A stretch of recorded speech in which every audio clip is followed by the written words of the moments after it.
Mark, I met you quite a few years back, and I mean, you've been an amazing force. You're a legend in sales. You're not only training and educating and inspiring SME business owners and entrepreneurs and the sales professionals within that environment, but of course, you're a major player in the corporate sector, educating, training, inspiring sales leaders. Your street smart skills training, of course, unmatched. So, and, I just want to say to you, you're an expensive guy, to bring on board, and you've donated your time, complimentary, and we're very grateful for that, and salespeople out there and business owners and entrepreneurs don't often get to engage with people like you, and it's because of your unselfish way about you that you've donated your time this morning to help me help others in the quest for success. And what we do know, sales is the #1 challenge. In 12 years of research that we do, not only in South Africa, globally, the #1 challenge for an SME is the inability to build a customer base and boost top line sales. And Sales Indaba is all about that. It's a monthly event. We bring on gurus and leaders like yourselves and the legends of the sales profession to of course, inspire, educate, and help business owners to go out there and seek out big customers, conclude big deals, and make big money. And this is what this morning is all about. And Mark, I've got a piece of paper in front of me here. Because of our research, I get a number of key questions that South Africa would like me to ask you to help them in these questions. And we'll keep it interactive like we normally do. And Mark, first of all, Mark Berger Training, 21 years, you 30 years in the making as a sales professional. Welcome this morning, and I'm very grateful to host you this morning.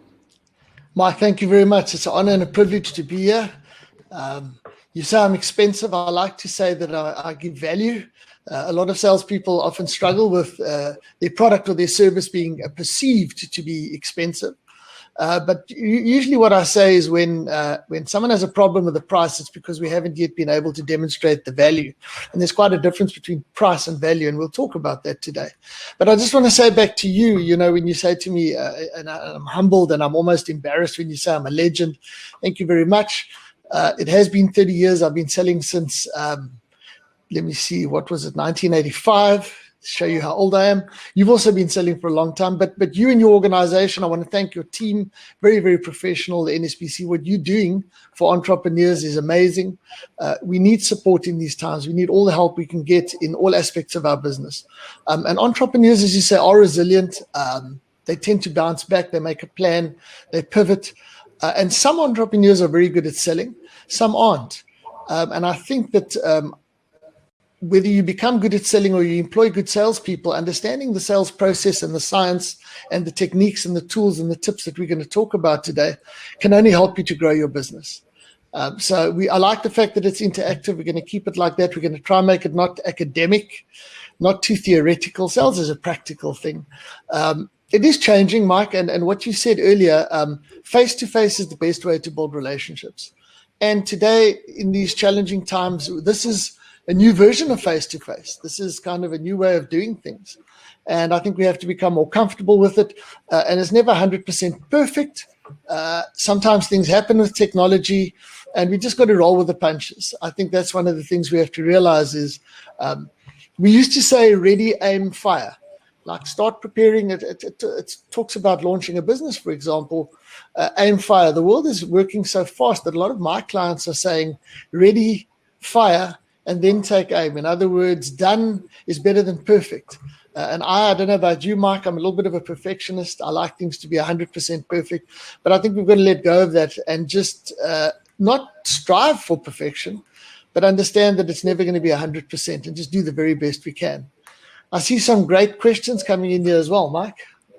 Mark, a great comment there on the right there from, I hope you got your name right, Marinol Fenter. Mark, you have been in sales since I've been in diapers. So that's a good comment. And guys, just a bit of house ruling here, if you don't mind me. If something goes wrong with technology, and I'm sure everyone out there has had that experience, and we don't often get that, but technology is, of course, sometimes doesn't go our way. We've got panic buttons. We will be, as Arnold Schwarzenegger says, we will be back. You know, we'll it be might back. be 5 seconds, we'll be back. But guys, if you've got any questions that you would like me to ask Mark, or Mark can pick it up, please put them forward. If we don't, however, manage to answer them during the session, we will extract your questions and Mark will get back to you with the answers that you need. So we don't do a Q&A at the end. We do a Q&A as we go along. So if you've got a great question, put it on the chat line, and I'm sure we'll pick it up. And Michelle from Easy Life Kitchens from Paul, good to see you, Michelle. We'll bring it into the discussion, because as Mark said, this is an interactive, fun, engaging discussion, and that's what it's meant to be. But our collective objective this morning, if you can take one thing away this morning that will help you change your life and your business, then we've achieved our objective. So guys, thank you very much for that. And yes, and here we go. So Mark, if you don't mind me, I've got a couple of engaging questions, great questions. And sure, you know, COVID-19 has, I'm sure we've all tired of that phrase, but you know, it's necessary. It's here for a while.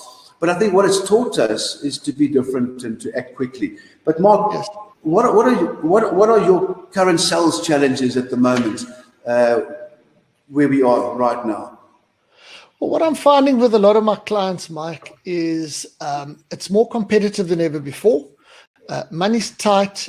People are, have been. It's getting a little bit better now. It's opening up. But the challenges that I'm finding, people, is how do we get new customers? Because back in the day, cold calling is a term that has been around in sales forever.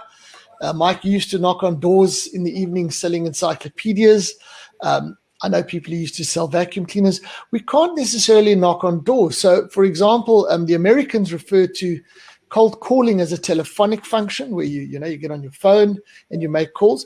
It's more difficult to get through to people these days in terms of getting new customers. So there's another term called cold canvassing, which is more about where you're going to arrive, let's say at an office park, if you're selling business to business, or trying to sell B2B, going to people's homes. It's getting more and more difficult. So one of the big challenges that people are facing, and I'm not sure if this is true for the audience today, is how to start a relationship or a conversation with new customers. And traditionally, people said you've got to do more cold calling, but cold calling can be quite unpleasant, as you know, because you can get the door slammed in your face. I think you mentioned you have to put your foot in the door. You can get the phone put down on you. We generally come up against what we call gatekeepers. These are people who are instructed or trained or told or asked to keep salespeople away. And that is because there's a preconceived idea, I think, among some people, that salespeople have to be pushy, hard sell. We were talking about that a little bit earlier, Mike, the old hard sell. And I think that customers are more informed these days. So hard selling isn't necessarily the way to go. So the one challenge is finding new customers. The next challenge is price. Everybody wants a good price. And certainly we have to look at that. But the challenge is that the more we give away or we reduce our price, the more we reduce our margin, the less competitive we become. And then there's less skin in the game for us to go forward. I'm actually looking at the screen here for some of the questions. Another challenge is decision making. People seem to be less inclined to make quick decisions. And you were talking about the weather in Cape Town. I find that Cape Town clients are sometimes slower to make decisions than Joburg clients. And we've been talking about this for a while. Why is that? And it would appear that Joburg is kind of the business center. It's kind of the hub. People are there to make things happen. And the attitude in Cape Town is it's a little bit more laid back. We'll think about it. We'll go for a hike on the mountain. So how do we assist people to make quicker decisions or speed up the process, which we're going to talk about, without being pushy, without being manipulative? Because persistent and professional is great. I think people respect that. Pushy and irritating is not. And there's a very fine line. Like there's a very fine line, Mike, between being confident, which is good, and being arrogant. There's a very fine line between the two. And I think we're looking for authenticity these days. So just to summarize, finding new clients, price is an issue, decision-making is an issue. In terms of the challenges, I don't know if some other challenges have come up in the chat box. I wasn't looking there while I was talking to you, Mike. Yeah, I know. I'm looking at Mark, as you can see, it's going pretty fast on the right there on the chat, and we'll pick these up. Thank you, everybody. Thank you for keeping it interactive. The comments are certainly great. But Mark, I did some years back. I did a conference in Berger in the United States, and interesting conference. It was a globe. I had the opportunity. I was invited to do a small talk on it, and it came out that the number one reason why people will buy from you is because they like you. And often people say to me, and I say to these comments, you've got to be a nice person. And some people will say, well, how do you become a nice person? How do you become a nice person? Gratitude and forgiving. And the thing is that, like success, sales success, and I'm sure you agree, is a choice. You've got to choose to do the right things, and you will be successful.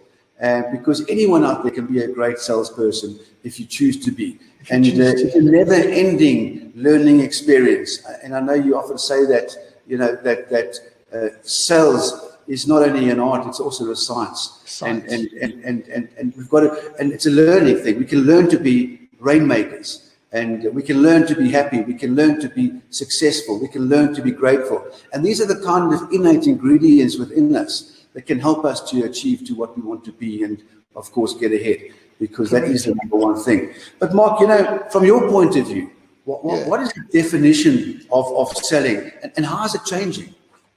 Yeah, it's an interesting question.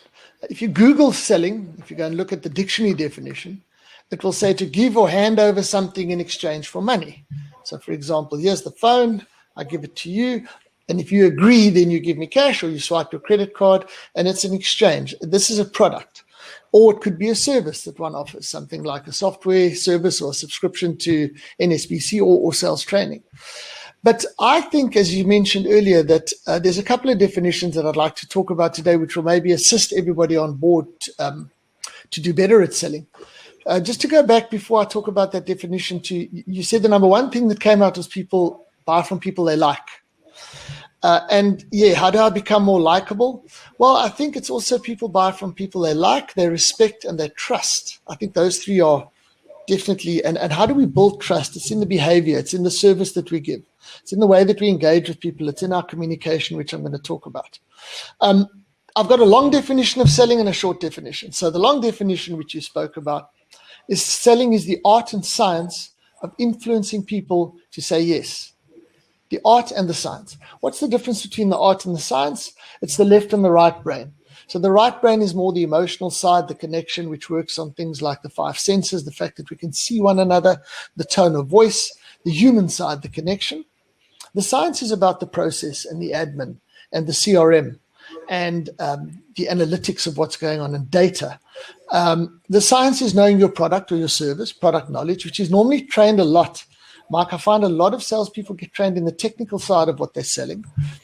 But the art is more about the people side. And something that I've said for many years, I don't know if you'll agree with me, is that no matter what we're selling, we're in the people business. People buy from people.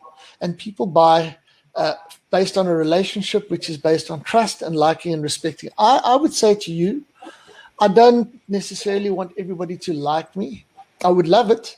But I don't want to be too much of a nice guy, because then I might end up getting messed around. I might end up spending years trying to close a deal when I should have walked away from it. And we'll talk about that a little bit more, when we talk about follow-up. But at the end of the day, the short version of sales is influencing people to say yes. So, for example, if I asked a question, if I asked everybody to type in the chat box, would you like to get better at selling? That's a rhetorical question, because I would assume if people start typing, would you like to improve your sales results? Would you like to earn more commission? Those are closed questions, and you can only say yes or no. Would you like to take something useful away from today's session? Those are questions which will encourage people to say yes. So, for example, if I was selling software, I might ask a question, a cloud-based software, saying, would your business benefit from improved efficiencies? Or have you found sometimes that you're struggling with? So one of the keys to great selling, Mike, and something that I use a lot in my coaching and my training, is the ability to ask great questions.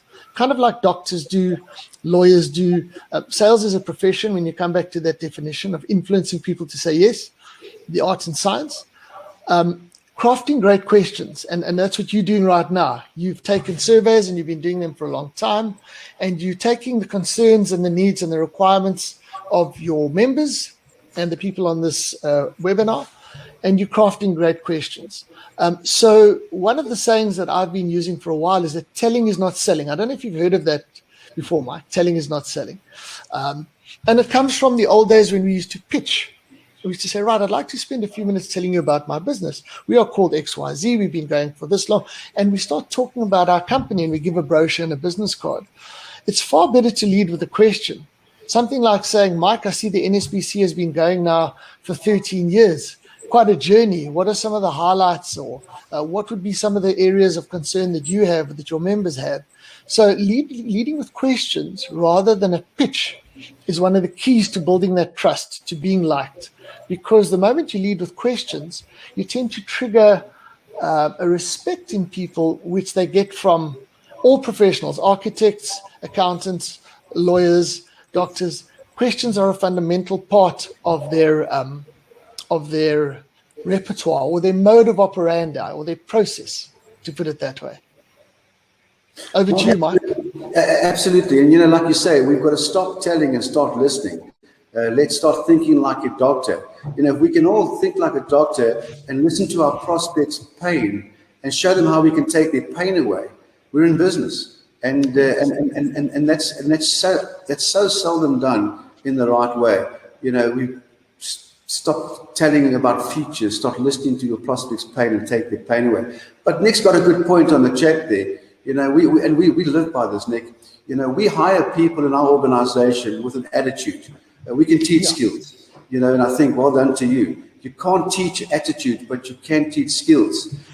So, especially salespeople, when we recruit sales professionals in our organization, we bring on people with a great attitude, and then we show them how we can show them the way with regard to skills.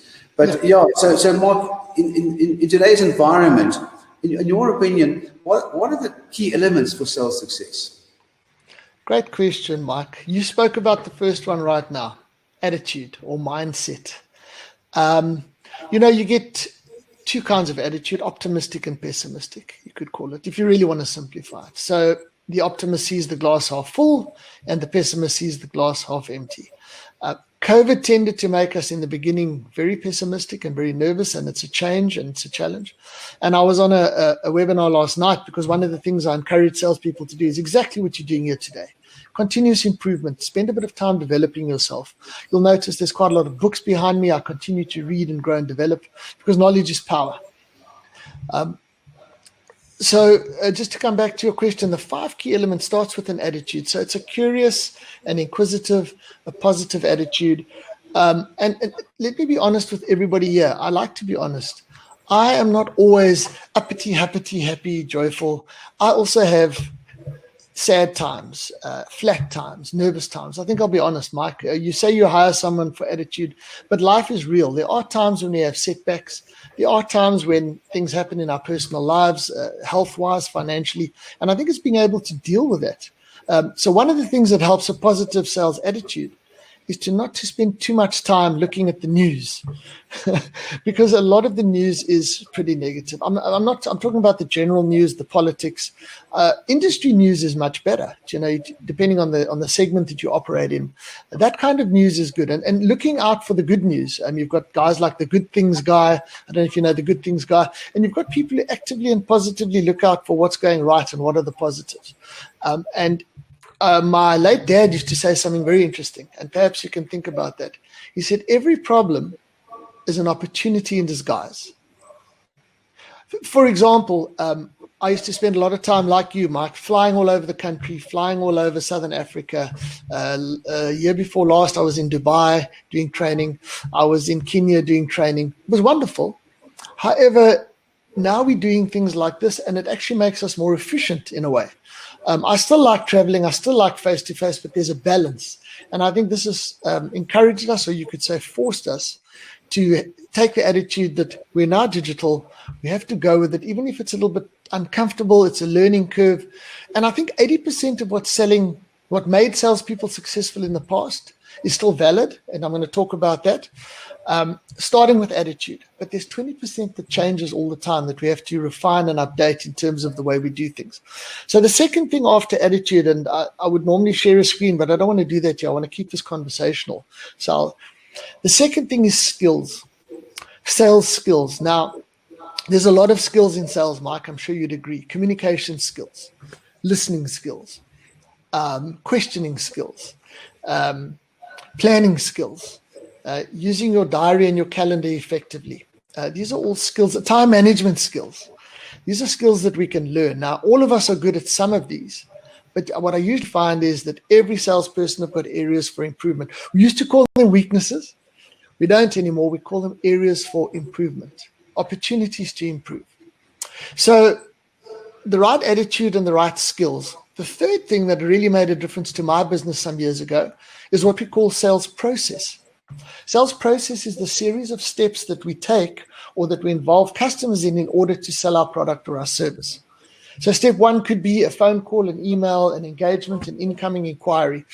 So let me give you an example of sales process, Mike, because the sales process that we follow or the steps to the sale, and in big deals, it can be quite a lot of interactions with quite a lot of different departments. In smaller transactional sales, like buying a pencil from a hardware store, so a stationer would be much simpler. That's a transactional, that's one step in the process. But understanding the process is really important and refining the process because that leads to a customer's experience. So for example, if I get an email saying, "Hi Mark, we're XYZ, we're looking for sales training, and we're having a conference in November and we'd like you to come and present at the conference." A couple of years ago, it's now March, this was November, I would respond to them in a day or two because it's only November. I would assume it's not that urgent. But what I've realized is that they're asking about it now. It's important to them now. It's their pain now that you said earlier that we have to. So I make a rule that I will get back to people maximum within 2 hours. Because every 2 hours there's a break in meetings and in between, and incoming leads cost money to generate. So I think it's courteous. And how does one get back to an email? If I get an email saying, "Please send me a quote. We've got 50 people on the conference, XYZ. Please can you send a proposal?" I don't send a proposal. I used to within a day or two. What do you think I do now, Mike? I pick up the phone. I pick up the phone because I still believe that people buy from people. And once you pick up the phone and there's tone of voice involved, and then I encourage people, I say, "Would you like to have a Zoom?" I try and engage a Zoom. And if people are saying we're looking at 2 or 3 providers, as part of my process, what I now do is I say, "Would you like to bring the team on for a little test session so we can ask a few questions and build a connection like a test drive?" So I've built different things into my sales process. So just to recap, Mike, because repetition is everything, sales success is about the right attitude, about the right skills, about refining and improving your sales process to give a great customer experience. And that is just to repeat speed of response, nature of response, how we build that engagement. The next thing is strategy. Now, some of you play chess, and the word strategy was often basically kept for more sales management company owners, and a lot of you are all of that rolled into one because you're entrepreneurs and SMMEs. What is the strategy? In other words, what are my competitors doing? Where do I position myself? In which segment of the market do I play? Where are the new opportunities? It actually involves asking ourselves a lot of questions, strategy. And that's really important so that each salesperson can have their own little strategy, and it can be different, Mike, because we obviously talk about different sales personalities. You get the more extroverted, the more introverted. So salespeople can develop their own strategy which works for them. And the fifth part, so I spoke about attitude, process, strategy, and skills. The final part is teamwork. So you spoke about when you recruit for attitude. I'll tell you what I've discovered is that every salesperson has like a secret sauce, a marinade, if you want to call it that. A little thing that they do or they say that gets people to like them, that assists people to trust them, that gets people to say yes. And very often, because salespeople can be quite competitive, which is good, they don't necessarily share that secret sauce with one another. But sometimes you need to hunt as a pack. In the corporate side, sometimes we have to take our sales manager with us. Sometimes we need to take our CEO. Sometimes we need to involve our personal assistant. But the teamwork side of it, so that's kind of for me what I think are the 5 key components of sales success, just to summarize and hopefully not over repeat, Mike, because repetition is everything. That's how we practice. We go to gym, we do reps. It's attitude first and foremost, like you say, because you can't teach attitude, you can improve it. But you can teach skills, and that's one of the big things we do in our sales training and coaching. You can teach process, and you can refine and improve and map the steps to the process.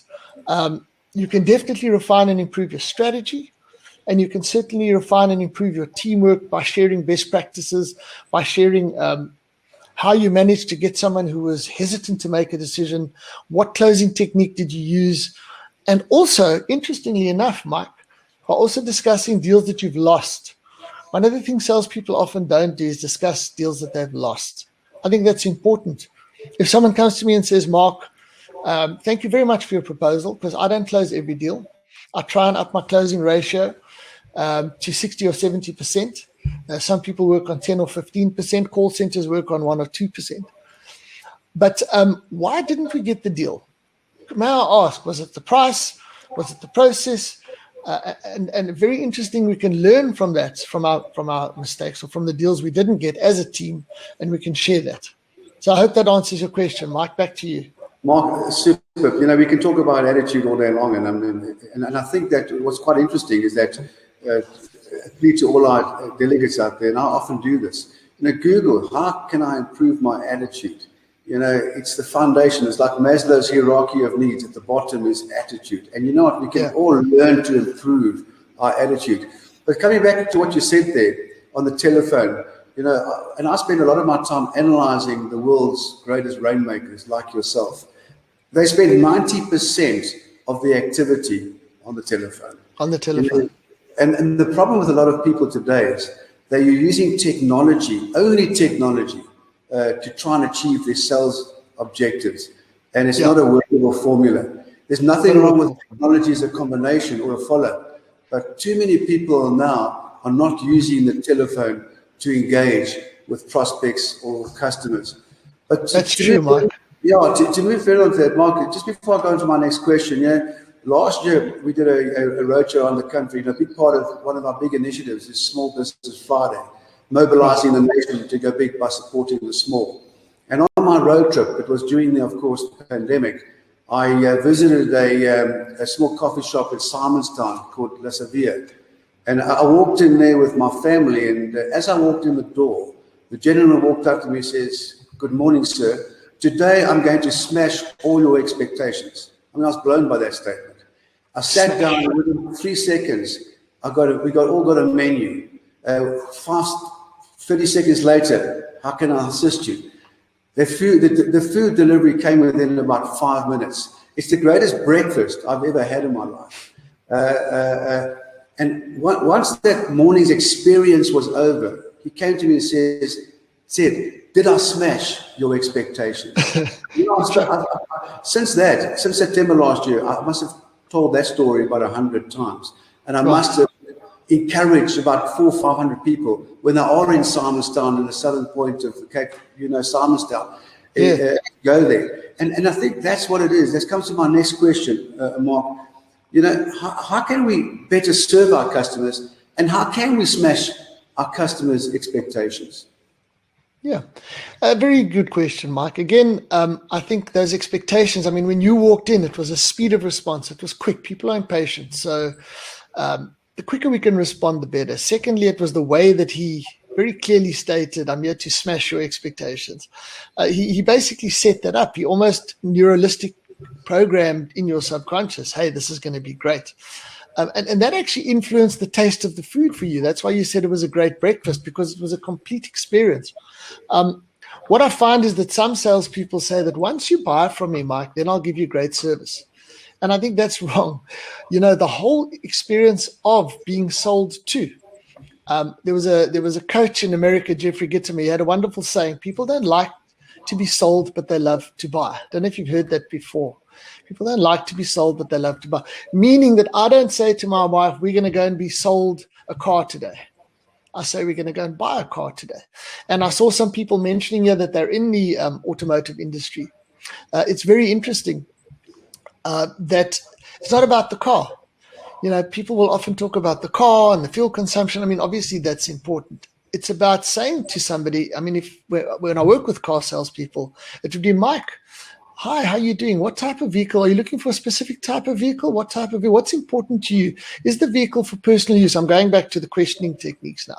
Is the vehicle for private use? What's important to you when it comes to a vehicle? I could ask a leading question. Is it comfort? Is it safety? Is it warranty? Is it fuel consumption? Is it the brand? Some people say, no, I just want to look sexy. I want to go, all right, you want to look sexy? Let me take you to the convertible over here. So in terms of what can we do to improve customers' experience, because for many years, and I'm sure a lot of you would talk about customer service. It's been around for a long time, and you were given great service, but I think we must shift to talking about customer experience. They abbreviate it as CX. How does the customer feel? So what we want to do is we want to make them feel comfortable, confident, trusting. So the way that you do it is to prepare. You were talking about Googling earlier, Mike. If I'm going to have a meeting, I can Google Mike Anderson and I can pick up some wonderful things. I can see what you look like before I meet you. I can see a little bit. I can go to your LinkedIn profile. So I think planning and preparation is a very important one. Now, a lot of salespeople are not crazy about admin. I'm sure if I asked you to type into the chat box, do you love admin? I'd get some yeses, but more than likely I'd get a lot of no's. Now, admin is about having that system of keeping a record, of following up, of diarizing, of reminding yourself that you've made a promise. Another important one, Mike, is if you say to me, Mark, I'm sorted right now. Could you come back to me early next month? I would say, sure, Mike, any particular day or time that works for you? And you say to me, yeah, call me on the first Tuesday of April. And I'll say, Mike, I think that's a public holiday. How about Wednesday? And get more of a commitment. And then what I would do is, if I make a promise to a customer, and this is something that's really important going to your point about how can we better serve our customers, make sure if I make a promise that I'm going to come back to you, that I make a reminder with myself that I do that. Because the moment you make a promise or a commitment and you don't do that, then you've broken trust. So another great question, a way to serve our customers better. Sorry if I'm waffling on a bit about this, Mike, is people have different communication preferences. I like the phone. You were saying earlier, some people are trying to sell just digitally, just with email. I don't know if you've seen that pie chart that says about 60% of what happens in a face-to-face conversation is not the words. It's the body language and the energy. 30% is the tone of voice, and only about 10% are the actual words. That's why email is a challenge. But if you mix it up and you find some people like email, I could say to you, Mike, how would you like me to follow up with you next April? Would you like me to mail you? Would you prefer me to send you a WhatsApp or an SMS? Because I would say up until 2-3 years ago, WhatsApp was not really regarded. There's a comment. I'm just jumping off here. I hate admin, not a secretary, a salesperson. I want to talk to that in a minute, Bronwyn. Coming back to WhatsApp. WhatsApp is now, I think, an accepted method of communication. Whether it be a voice note, whether it be an attachment, or I think people are quite comfortable. So what's your preferred method, Mike? Do you prefer landline? Do you prefer SMS? What time of the day do you prefer? In other words, there's a really simple question to answer your question. How can you improve customer experience? Ask them. Ask them, what do they like? What do they prefer? I'd say, I like to meet face-to-face. Would you prefer a Zoom? Yeah, but Mark, you're 100% right. And I think that also the big thing is that, bringing on a new customer is far more time-consuming and costly than keeping an existing customer. And I think what the pandemic has taught us is that we need to pay a lot more attention to smashing your customer's expectation for retention purposes. And that's become, it's always been important, as you know, but I think it's become increasingly important over the past year, because I know a lot of sales professionals have struggled to keep their momentum on bringing on new deals. So I think what the pandemic has taught us to smash expectations And at the same time, as the pandemic leaves us, hopefully soon, sometime, we can then drive those new sales, and that combination will be a great. And like we said earlier, when we hit an obstacle in life, as long as we can learn from that obstacle is worthwhile, and we can grow. And I think the pandemic has brought on many obstacles. And if we can learn from these obstacles, because you know what the point is, Mark, like in time there'll be another crisis, a drastic economic downturn or another pandemic or whatever. But I think we as sales professionals have come accustomed to what can we do in the next crisis. I always say that one of the biggest learnings coming out, just off the mark a bit, is 3 things that people wish they would have done as business owners.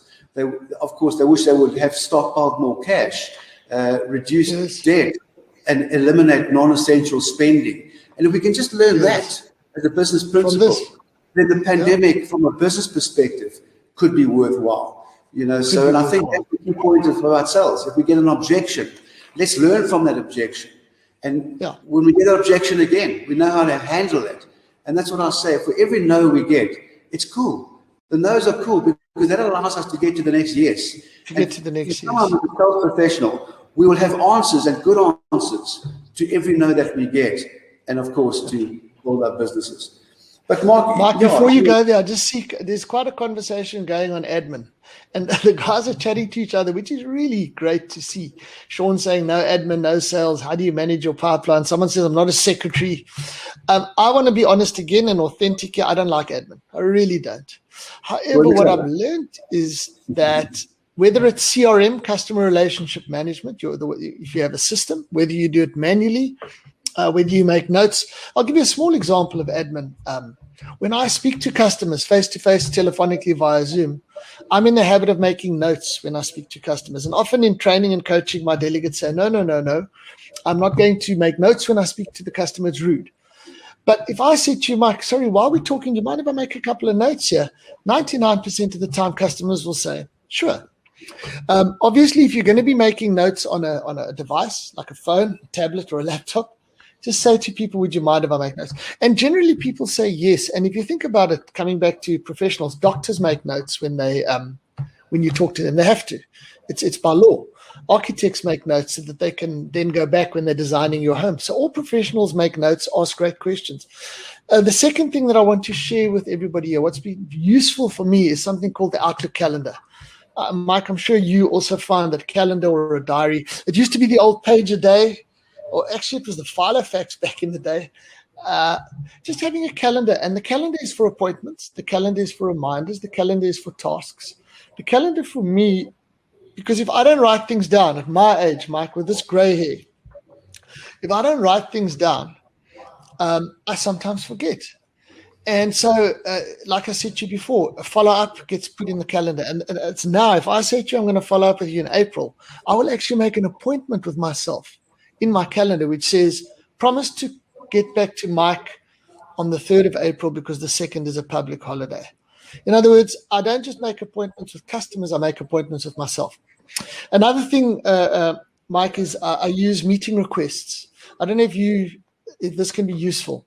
Very, very important that someone asked a question, how do you hold customers accountable when they made a commitment to you? So for example, Mike, let's not talk about a follow-up because, and sometimes I do send a meeting request for a follow-up, but just for a meeting, like you say, a face-to-face meeting, I would normally say, meet Mike Anderson at NSBC at 10 o'clock. That's how I would put it in my calendar. But if I'm sending you a meeting request, I'm able, this is an admin thing, to put me or our meeting in your calendar using the invite attendees function. I'm even able to put a reminder that half an hour before. It's incredible, actually, as an admin tool that you can keep people remembering, because every salesperson has had a situation where they've had an appointment and the person forgot, I'm sorry, I forgot you were coming. The wheels fell off in the factory, etc., etc. So, I would encourage you not to become a secretary, not to become bogged down by admin, but to see admin as your friend. That's what I really want to talk about. It's one of the skills that I talk about because it's, to put it mildly, it shows people that you've got your stuff together. I used the word stuff. I was going to use another word. You've got your act together. You're a professional. Mark, thank you for that. And we've got a lot of questions here to all our attendees. Yes, the replay is you'll be sent the replay. It's on record, so I think we're getting a lot of requests for the replay because people really want to study what you've had spoken about this morning, the insights, Mark. So to all our attendees out there, the replay will come to you later today, and it is on record. So if you can just also contact our head office, and they'll give you the details online, so you won't miss anything. But Mark, coming back to follow-ups, now I get this question a lot, and it's kind of unknown territory for many, of course. What are your suggestions regarding following up with prospects, when and how? Because I know even within our own team, if I follow up too much, am I harassing? The prospect is not coming back to me, not answering my email or my calls. It's a fine line. When do I stop, and what's the best method in doing this? Good question. Gets asked a lot, Mike.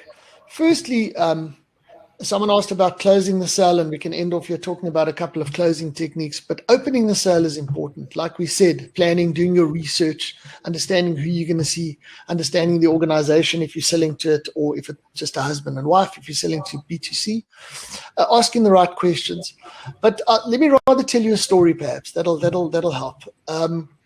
Let's assume that we've got an appointment, we've had a conversation, we've asked questions, we've uncovered pain, which you spoke about earlier, or needs. And then the guy says, yes, please send me a proposal or a quotation. And then I would say to them, let's say we said to them, all right, fine. We have a turnaround time of 24 hours for a quotation. Would it be okay if I got it to you before 10 o'clock tomorrow? And what do you want the person to say, going back to the definition of selling? Yes.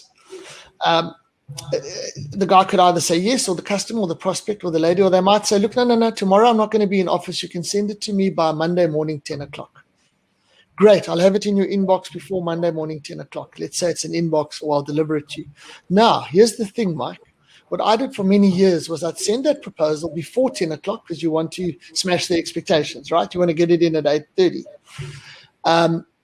But then before I put down the phone or end that conversation, I would say to the customer, I will get it in your inbox before 10 o'clock. Can I just check with you, how long will you need to go through the proposal, the quotation, before I come back to you? When shall I follow up with you? So here's a trick, and this is maybe a great takeaway for everybody.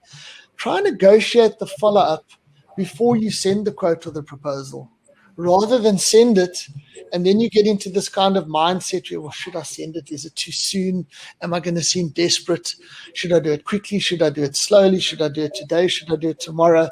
And very often the person will say, well, I've had this happen before. We're having a meeting tomorrow at 11 o'clock. We'll be discussing it. So you can call me after lunch. Then you've actually organize the follow-up. It's not always possible, Mike, but the thing about asking the question is that they can only say no. But if you're asking about when to follow up and you've built it into your process, you're positioning yourself as a professional. Secondly, how do you follow up? And you can ask, would you like me to phone you? Would you prefer me to send you an email? Would you prefer a WhatsApp? Give them those choices. That's known as the alternative choice close, by the way. Would you prefer to meet in the morning or the afternoon? Would you prefer 1 day of training or 2 days of training? Would you prefer the manual or the automatic vehicle? Do you want the sunroof or not if you're selling the car? So it is a challenge, I think, Mike, because sometimes we send out follow-ups because we haven't negotiated them before the time. And I call this upfronting, by the way. Yes, Adrian said. And they just go dead. They go cold. So, I think you can then try different things. You can send a mail, you can try and phone, but there is a fine line between being professional and persistent and being pushy and irritating. So I think that by talking about the follow-up in the earlier stages of the sales process, remember where I said skills, process, attitude, and strategy, I think that's a great strategy to make the follow-up easier, negotiated, as Adrian said. Thanks, Habib. You said that's a very good point. Also, Mike, eventually you kind of know, like, geez, I've tried 3, 4, 5 times. I've been persistent. There is one other thing. There's a letter that you could send out. Can we close our file? It's almost like a last ditch. Dear Mike, I've been trying to follow up with you. I haven't had any response. I really don't want to nag. There's a fine line between being pushy, between being professional and persistent, and being pushy and irritating. I certainly don't want to be irritating. Please could you advise if we should close our file or if you still want me to follow up? Again, going back, ask them to design the service that you want from them. Mark, that's amazing. It's a great point. And I know I can see on the chat there that extremely well received, because I think it's that big thing is, you know, am I irritating? Am I arrogant? Am I pushy? Or am I being a professional in following up frequently? And I think you've answered that, Mark. Thank you very much. Now, the next question that I've got, we get all the time, and I think you probably get this more than any other question. Mark, how do we close more deals? Yeah, that's a question. And I mean, that's the measure of success in sales, right? Closing the deal. First thing you've got to do is define the close. Sorry, Mark, just a quick one there. From Love Master, light bulb moment. I love that. I love Please, that. Sorry to interrupt. Love Master. I love Master. Mike, I don't know if you know, there's a number of closing techniques. You can Google closing techniques. I teach about 10 of them when I do sales training and coaching. I'll tell you a couple, but before I do that, I see sales as a number of little closes leading to the big close, a number of yeses leading to the big yes. So, Mike, could you just set up a Zoom session to discuss some of your needs or what we may be able to offer you? If you say yes, I've closed a meeting with you, either a face-to-face or a Zoom or a telecon. So I see sales as a number of little closes. When I said to you, can I send you the proposal by 10 o'clock tomorrow? And you said to me, don't worry, you can send it on Monday. Great, we've got an agreement, we've got a yes, we've got a commitment. And there's someone typed ABC, always be closing. Always be closing the next step in your sales process, which aligns to your sales strategy, which gets you closer to the big yes. There's a couple of techniques that I can share with you. And as I said, some processes involve a lot of steps. The bigger sales often involve lots of steps backwards and forwards. You have to redo the quote. You have to get more people involved. They have to put it to a committee, etc. And others are much simpler. But one of my favorite closing techniques is called the alternative choice close. And I thought this is a takeaway that salespeople can use. So I won't say to somebody, would you be able to meet next week? I would rather say, would you prefer to meet Tuesday or Wednesday next week, which is when I'm going to be available? Or I'm going to be in your area on Tuesday. Would you prefer 10 o'clock or 12 o'clock? So the alternative choice close it's also called the alternate advance by Tom Hopkins, one of the great sales trainers from back in the day. You know, Tom. It gives customers 2 or 3 options rather than just one. And none of the options encourage them to say no. In other words, if I said to you, could we meet next week or not?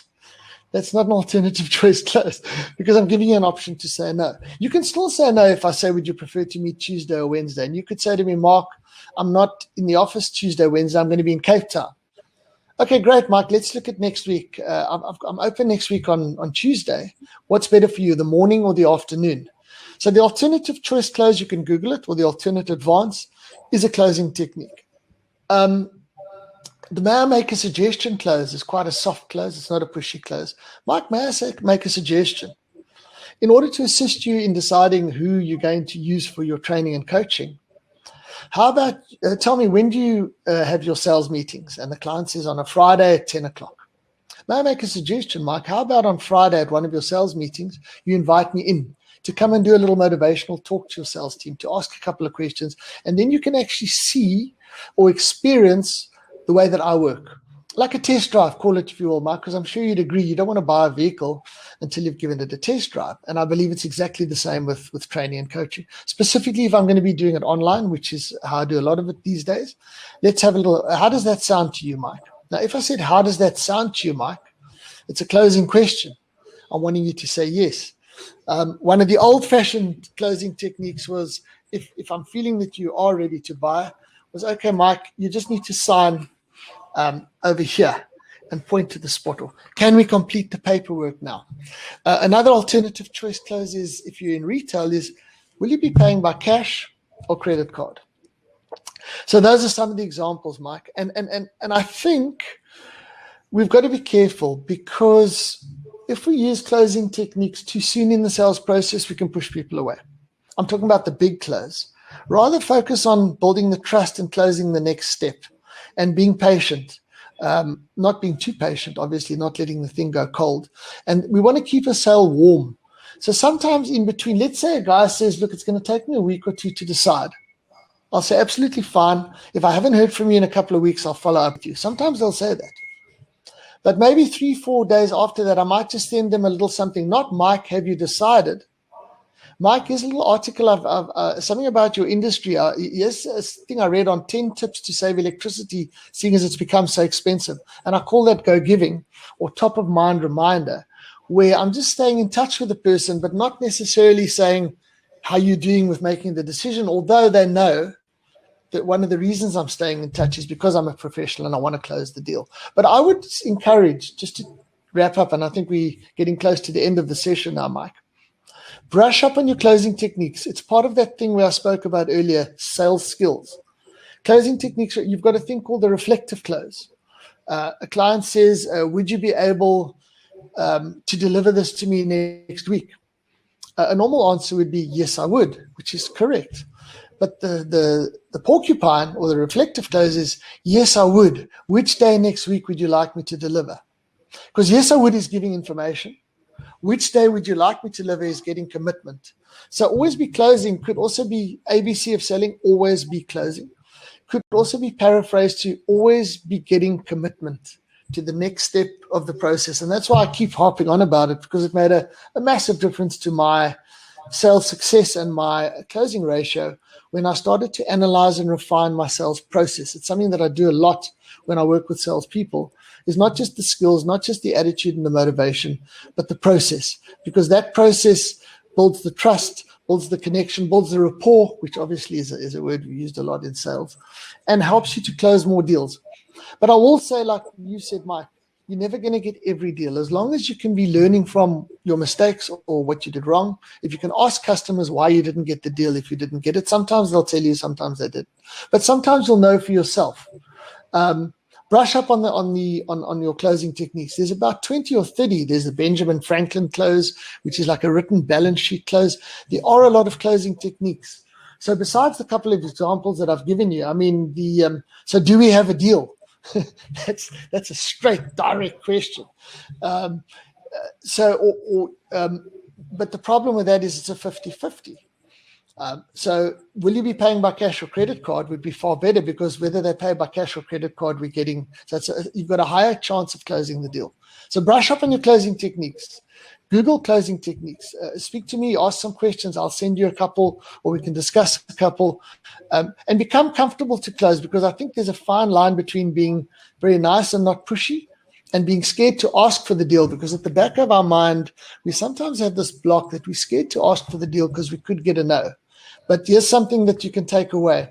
If you don't ask, the answer's always no.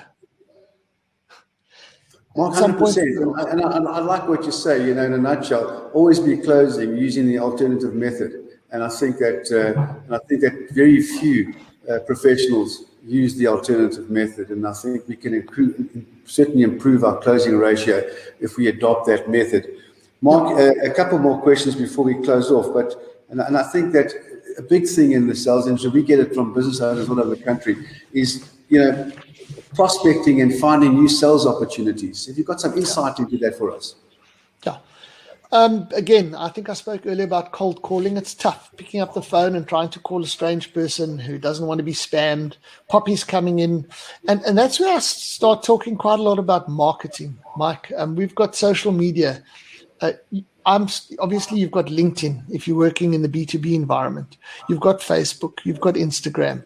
And I think when you spoke about some of the younger salespeople preferring written or digital communication versus telephonic or face-to-face, good marketing does make your life easier. Now, you can say, well, it's up to the marketing department to do the marketing. Yes and no. I think you're a brand. You build your own personal brand. When customers get great service from you, they refer you to other people automatically, or you can even ask for referrals. That's a great way to get new business. You were talking earlier about retaining existing customers. So I think that's very important, that we look after ourselves as a personal brand. So how do we get new business? Fill your pipeline, make calls, talk to strangers. That's what selling is.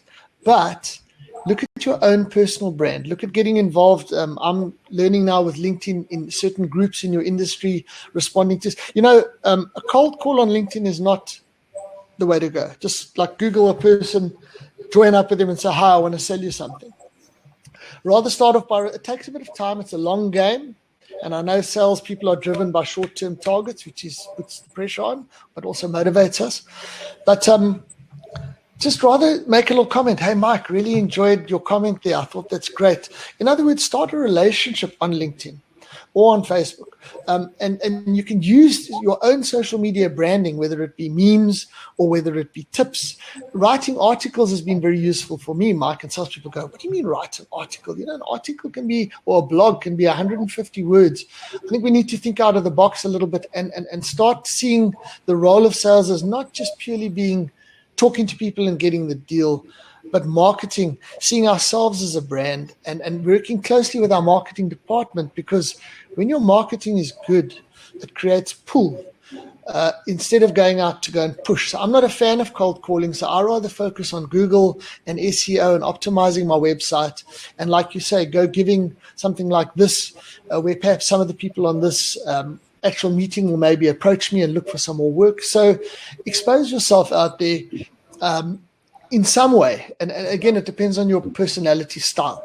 So I would say change the word cold calling to new customer acquisition, NQA.